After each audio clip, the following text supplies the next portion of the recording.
Hey there, it's Coach Nancy with The Watering Mouth, where we give you the mindset and the recipes to eat to live and love it for good. Today I've got a video for you called Beets 3 Ways.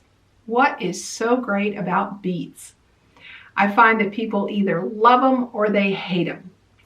This video is to help give you more information about why incorporating beets in your diet is a really good idea, and also some ways to do that. So if you enjoy these tips, I know you'll love even more tips that I have put in the PDF that goes along with this video that you can get at our website, thewateringmouth.com/cheatsheets, where you can get the PDF for this video as well as past ones and any of the ones we do in the future. That's the way to be in the know. So let's find out what's so great about beets.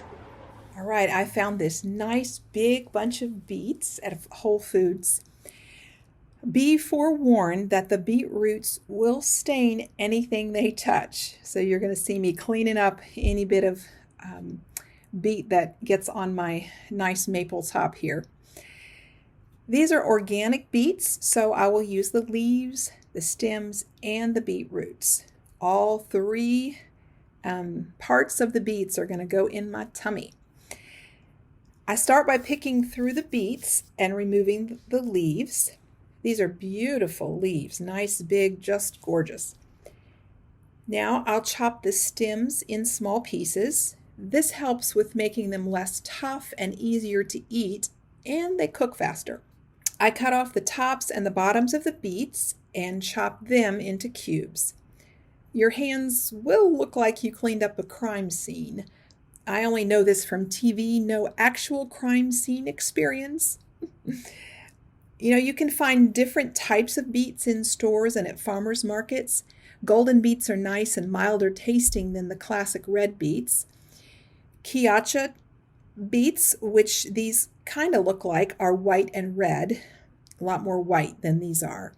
So I'm going to peel the skins off of these. Growing up, my mom would cook beets in a pan of water with the skins left on. Once they were tender, she would remove them from the heat, allow them to cool, and then she would peel them. Makes it really easy to peel, and it also keeps the red juices from flowing all over your work surface. I do recommend that method if you want to cook the whole beets and then slice. They will bleed when cutting, however. Now I'll wash the leaves and stems and give the cubes a good rinse with water. A tip when washing green leaves like this is to place them in a bowl of water and agitate them a little bit, move them around to get the sand off, and lift them up out of the water. This leaves the dirt, which is usually sandy, at least around my neck of the woods. The soil is very sandy, so that dirt's going to be left at the bottom of the bowl. Otherwise, if you're pouring the water over, if you put them in and then pour everything out, that dirt's just going to go right back in the leaves. So I'm going to lift them out and let them drain a little bit. I put the cubed beets in the electric skillet and I let them start getting soft. The stems are all clean now. And I'll slice up those leaves. Notice the dirt at the bottom of the bowl, like I was speaking of. I use a towel to dry them a bit. Now I'm going to slice up a sweet onion to add to the beets in the pan. If you need to, add a tablespoon of water to keep the beets from sticking. Now I'll stack these beautiful leaves up so I can slice them more easily. I'll save some of the leaves for tomorrow's smoothie. There's so many of them. I have this sweet kale mix that contains Brussels sprouts, red chicory, kale, and shredded broccoli stems, among a few other things. This will just lighten up the dish a little bit, so it won't be all beets. Now fresh garlic goes in the pan. So when I'm opening this sweet kale mix, I'm just going to take the salad dressing out and throw it away, and I'll save the cranberries and pumpkin seeds for another time. They do contain a tiny bit of oil, so they don't stick together. Using them is up to you. You can if you want to, or toss them too, or let your family eat them.